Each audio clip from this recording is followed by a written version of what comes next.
అందరికీ praise lord అండి. ఏకేశ్వరవాదం లేక ఏక దేవుని ఆరాధించాలనే సిద్ధాంతం ఒకటి ఇస్లాం, ఇంకోటి క్రైస్తవ్యంలో ఈ సిద్ధాంతాలు మనకు కనపడుతూ ఉంటాయి కదా. అయితే ఈ ఏకేశ్వరవాదం అంటే ఏక దేవుడు అని చెప్పే సిద్ధాంతం ఇస్లాం, క్రైస్తవ్యంలో ఎందుకుందంటే దేవుడు ఒకడే కాబట్టి. అయితే ఇక్కడ ఇస్లాంలో కొంచెం సంస్కరించుకోవాల్సిన విషయం ఏంటంటే, క్రైస్తవులు తెలుసుకోవాల్సిన విషయాలు ఏంటంటే, ఖురాన్లో ఉన్న అల్లా, బైబిల్లో ఉన్న యెహోవా ఇద్దరు ఒకటి కాదు. ఎందుకంటే బైబిల్లో యెహోవా అనే నామం నిర్గమకాండం 3వ అధ్యాయం 15వ వచనం ప్రకారం యెహోవా అనే నా నామం జ్ఞాపకార్థ నామం, తరతరములకుండు నా నామం అని మోషతో చెప్పాడు కదా. అయితే 5751 సార్లు యెహోవా అనే పేరు బైబిల్లో కనబడుతుంది. కానీ ఖురాన్లో ఒక్క చోట కూడా యెహోవా అనే నామం కానీ యెహోవా అన్న పేరు కానీ ఒక దగ్గర కూడా కనపడదు. కేవలం అల్లాహ్ అని మాత్రమే కనపడుతుంది. అయితే వాళ్ళు ఏమంటారంటే యెహోవా అల్లాహ్ ఇద్దరు ఒకటే అని. కాదు.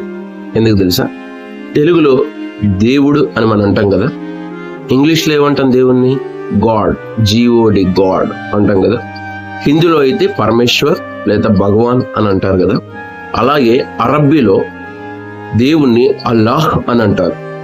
అర్థమవుతుందా?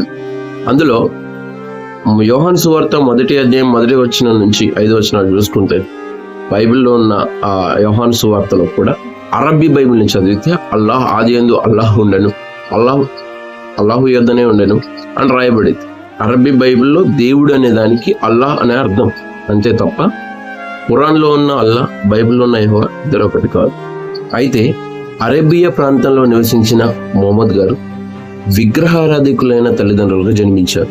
వారు ఖురేష్ అనే తెగకు చెందినవారు. అల్లా అనే చంద్రదేవుణ్ణి ఆరాధించేవారు. ఇది ఇస్లామీ ప్రామాణిక పుస్తకాల నుండి తీసుకున్న సమాచారమే కానీ మా సొంత మాటలైతే కాదు.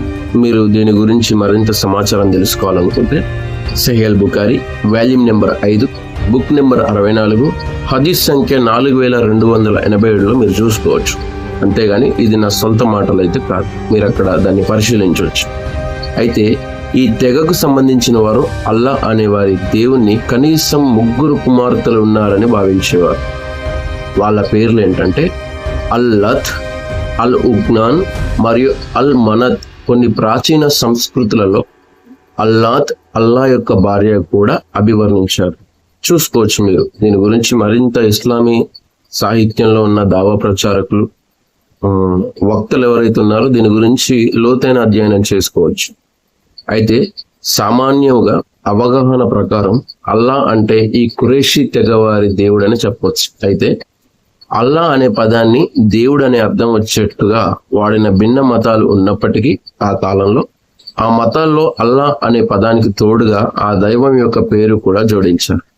ఇక్కడ మనం అర్థం చేసుకోవాల్సింది ఏంటంటే